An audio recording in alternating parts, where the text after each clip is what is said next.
नमस्कार साथियों। आज का हमारा टॉपिक है सोलो ग्रोथ मॉडल, सोलो वृद्धि मॉडल। हेरेड उमर मॉडल के आलोचकों में नव प्रतिष्ठित अर्थात नियो क्लासिकल अर्थशास्त्री और उनमें भी रॉबर्ट सोलो सबसे आगे रहे हैं। उन इनकी आलोचना का मुख्य आधार यह है कि हेरेड डोमर मॉडल में लचीलेपन का भाव पाया जाता है, अर्थात श्रम तथा पूंजी के बीच प्रतिस्थापन का अभाव पाया जाता है। इसका मतलब हुआ पूंजी श्रम अनुपात में परिवर्तन नहीं होता है। सोलो ने 1956 में क्वार्टरली जर्नल ऑफ इकोनॉमिक्स में प्रकाशित अपने शोध लेख a contribution to the theory of economic growth में स्थिर पूंजी श्रम अनुपात की मान्यता को अस्वीकार करते हुए अपना वैकल्पिक मॉडल प्रस्तुत किया, जिसमें न्यू क्लासिकल उत्पादन फलन का प्रयोग किया गया, जो इस मान्यता पर आधारित है कि दी हुई मात्रा में उत्पादन पूंजी तथा श्रम के प्रयोग में अदला बदली करके अर्थात पूंजी श्रम अनुपात में परिवर्तन करके कितने ही ढंग से किया जा सकता है। सोलो मॉडल में समाविष्ट पूंजी व श्रम के बीच प्रतिस्थापन की संभावना के कारण आर्थिक विकास प्रक्रिया में समायोजनशीलता बढ़ जाती है तथा संसाधनों की वर्तमान स्थिति को देखकर उत्पादन में कम या अधिक पूंजी श्रम अनुपात वाली तकनीक को अपनाया जा सकता है। साधनों की वर्तमान स्थिति को देखकर उत्पादन में कम या अधिक पूंजी श्रम अनुपात वाली तकनीक को अपनाया जा सकता है। सोलो ने अर्थव्यवस्था की समायोजनशीलता का विश्लेषण काफ़ी विस्तार से किया है। उनके विचार में पूंजी श्रम अनुपात का आरंभिक मूल्य कुछ भी रहा हो, अर्थव्यवस्था संतुलित विकास की स्थिति में प्राकृतिक दर से बढ़ती रहेगी। सोलो मॉडल में संतुलित विकास दर, जिसे हेरेड डोमर मॉडल में वारंटीड रेट ऑफ ग्रोथ की संज्ञा दी गई है, पूंजी श्रम अनुपात में आवश्यक परिवर्तनों के माध्यम से श्रम शक्ति की वृद्धि दर, जिसे हेरेड मॉडल में नेचुरल रेट ऑफ ग्रोथ की संज्ञा दी गई है, के अनुसार अपना समायोजन कर लेती है, जबकि हेरेड डोमर मॉडल में ऐसा करना संभव नहीं है। सोलो मॉडल में संतुलन दर जनसंख्या की वृद्धि दर पर निर्भर करती है, इस पर बचत दर का कोई प्रभाव नहीं पड़ता।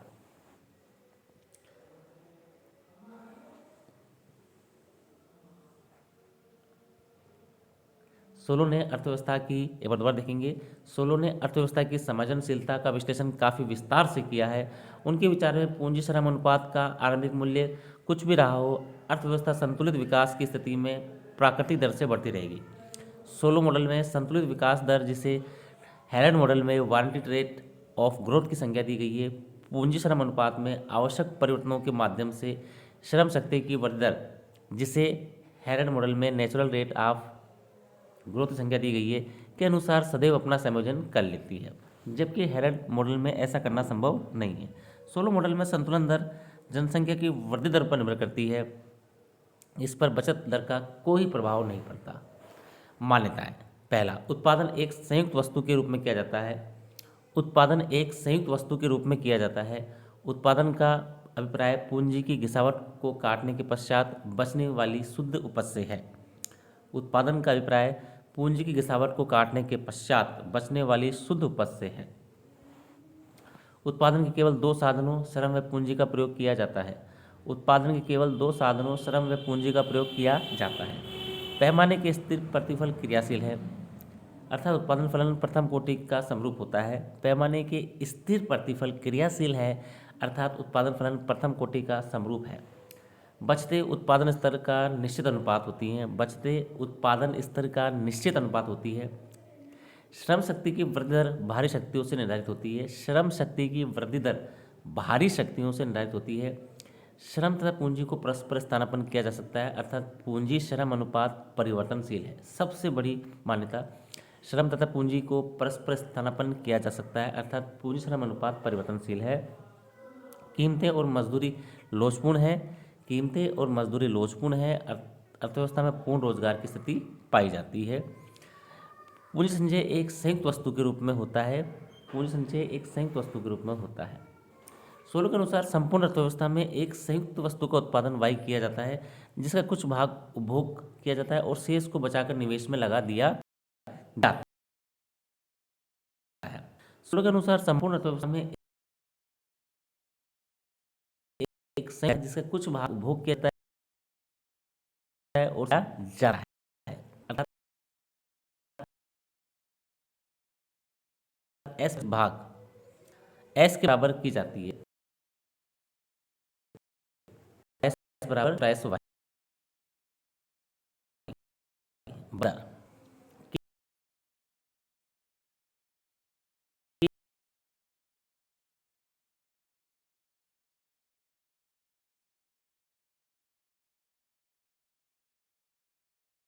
के पूंजी अपॉन डेल्टा टी, अर्थात के डॉट के पूंजी के स्टॉक को बतलाता है, निवेश पूंजी के स्टॉक में वृद्धि की दर के बराबर होता है, अर्थात आई बराबर डी के अपॉन डी टी अथवा के डॉट। मॉडल के आधारभूत समान्यता को निम्न प्रकार व्यक्त किया जा सकता है, आई बराबर एस, यहाँ आई है के डॉट और एस है एस छोटा एस वाई, तो क्या हो गया के डॉट बराबर एस वाई। उत्पादन के साधन पूंजी के व श्रम एल को उत्पादन फलन में व्यक्त करने पर वाई बराबर एफ के एल, ये उत्पादन फलन पैमाने के स्थिर प्रतिफल को दर्शाता है। समीकरण 2 को समीकरण 1 में रखने पर K dot is equal to S F K L, श्रम शक्ति की वृद्धि दर भारी तत्वों से निर्धारित होती है, अर्थात एल बराबर L0 ENT। एन हेरोड की प्राकृतिक विकास दर श्रम शक्ति के आनुपातिक वृद्धि दर है। श्रम शक्ति की वृद्धि दर भारी तत्वों से निर्धारित होती है, अर्थात L बराबर L0 ENT। एन बराबर हेरोड की प्राकृतिक विकास दर श्रम शक्ति की आनुपातिक वृद्धि दर है।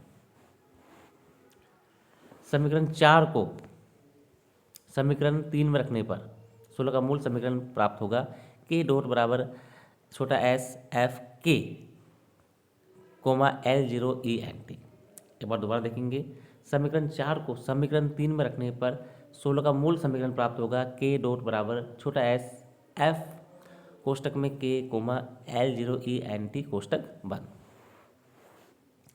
पैमाने के स्थिर प्रतिफल दिए होने पर पूंजी व श्रम में जिस अनुपात में वृद्धि होगी उत्पादन और बचत भी उसी अनुपात में वृद्धि होगी, ये संतुलित विकास की स्थिति होगी।